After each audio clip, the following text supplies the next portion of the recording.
Hi, welcome to the video. So today I'm going to show a couple drills, a few licks that move in alternating diagonals, kind of go zigzagging across the neck to try and free up your movements so you can basically move in any direction at any time.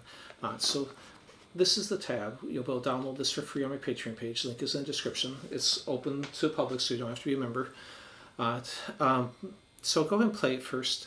I think it's really important though to kind of mix up your drills. You don't have to play a ton of different drills, but switch them out regularly and try new things. So you're not just doing the same thing in a rote fashion over and over, because you hit point diminishing returns. So that's the idea with this is try it for a while, get comfortable with it, and then make your own ideas from it. Okay, so here's the first drill.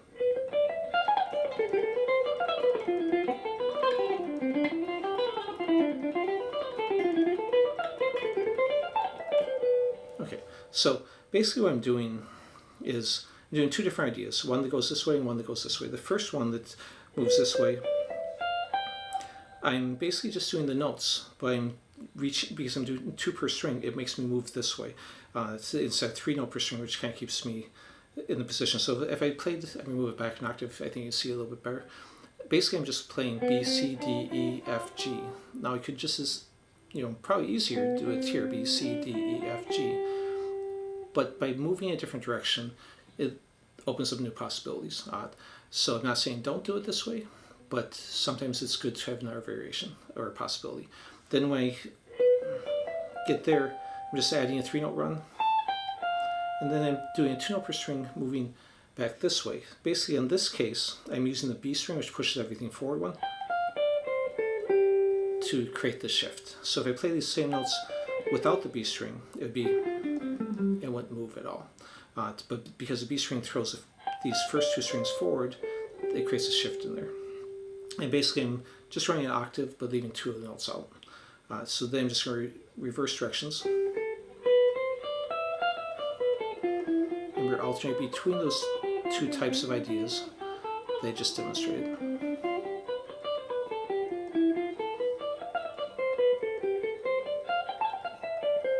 And on the tab, the fingerings I'm using are written down underneath them on that. Now, that doesn't mean those are fingerings when you create licks you're going to necessarily use. Those are the ones I felt were easiest to use in the drill. But the next 3 licks I'm going to show you will be showing you how different licks may force me to adapt or want to adapt my fingering. So basically whenever I'm fingering something, I think about where I'm coming from and what I'm going to. I'm either going to favor one or the other, meaning that I'm going to make it an easy change from where I'm coming from or easy change to what comes next. A lot of times you won't be able to do both. So on this one, the basic change that I did in the drill would be that, using first and second finger there. That works easy because it's coming from like this scale. This is like a C major 3 note per string. And I'm just leaving a couple notes off. So that'd be my basic one. And I might use that, for example, if... So that's when the licks are tapped out. If I'm kind of staying in that position right after doing those 2 notes. Now, what if I wanted to jump back a position though? In this case, I'm going to do this, and I want to do it the same thing in the next octave. So I'm actually using my 3rd and 4th finger in that example.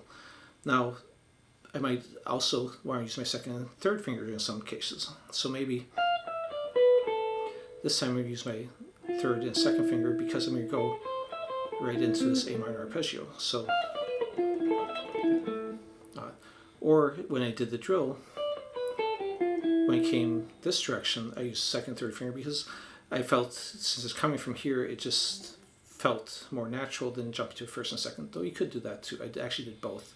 And then in some of those cases I wrote down that you could do,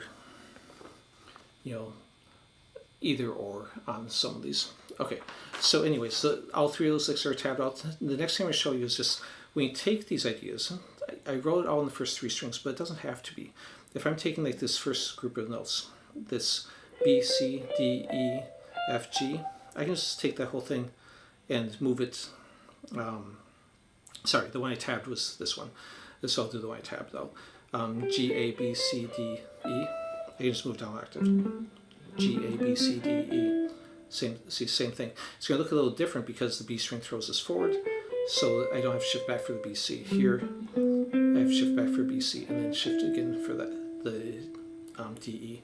So go ahead and try these in different octaves. Depending on where the B string falls, it might look a little different. If I did the same thing back here, G, A, B, C, D, it's going to look a little different again because the B string falling in a different spot. But if you know your notes on neck, and if you don't, I'll go link a video up in the corner that talks about that. It's a good thing to do. You can create your own variations on these. Okay, so the next drill I'm going to show you is a simplification of the first one. This is a drill I came up with first, and then I added the 3-note runs to make it, in my opinion, sound a little more interesting. Even though when I create drills, my first goal is to make them improve my playing or your playing in some fashion, I also, if I can, try and make them at least sound somewhat interesting. But if it's a drill, sounding great isn't my first priority. It's having something that will help your playing. So this was the original drill. And then I just came right back with it. So the whole thing is groups of 2-note per string. There's no 3-note per string. And I got that tabbed out. I didn't tab out all the way back up, but you could just read the tab in reverse and get that. So that's that bottom line there. So if you want to start off with that simpler version, that's perfectly fine. If you want to do it, the one that has the on the first string, then that's fine too. Okay, so that's that drill for today. I think we'll leave it at that. Please like, subscribe, share, comment, doing that stuff. It all helps me to get my videos seen by more people, and I'll see you next time. Thanks for watching.